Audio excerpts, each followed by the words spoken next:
37 ans et j'ai monté avec un vieux copain de collège, Michel, une aventure un peu rigolote avec des produits alimentaires, le plus gourmand, le plus simple, le plus naturel possible. Et plutôt qu'inventer une marque, on a simplement décidé de mettre nos deux prénoms et de partager un peu l'état d'esprit dans lequel on est.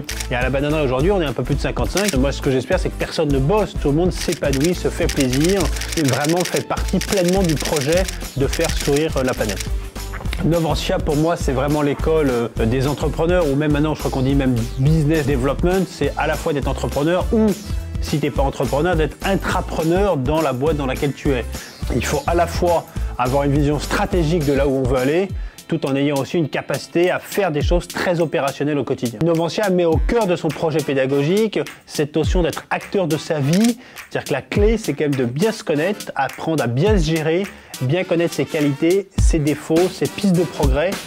Moi-même, au départ, j'ai un peu galéré. Je suis allé au Club Med, je suis allé chez Air France, j'ai monté une première boîte, j'ai passé mon CAP, j'ai pris une année sabbatique pour visiter les 1263 boulangers de Paris, avant de créer moi-même le terreau dans lequel j'allais exprimer mes qualités et mes talents. Donc moi, ça m'arrive régulièrement de me planter, mais c'est jamais grave parce que j'apprends toujours de ce que j'ai planté. Notre premier client qu'on a réussi à gagner, c'était 2 étages en dessous de chez moi, c'était Salah, notre épicier arabe au 24 rue Hermel. Et le deuxième client, on a failli arrêter parce qu'on est allé au Point Soleil de la rue Colincourt, Paris 18e, avec Michel et notre petit panier en osier et nos petits sablés.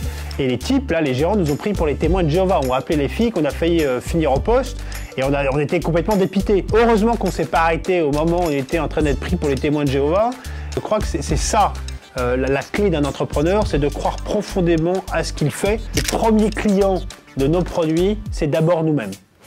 Et moi, j'ai une devise que j'ai beaucoup ressentie dans l'école dans laquelle j'étais petit, dans laquelle Michel était aussi, qui est une phrase qui dit « Un homme et une femme au service des autres ». Je crois qu'on est avant tout là pour se mettre aussi au service des autres.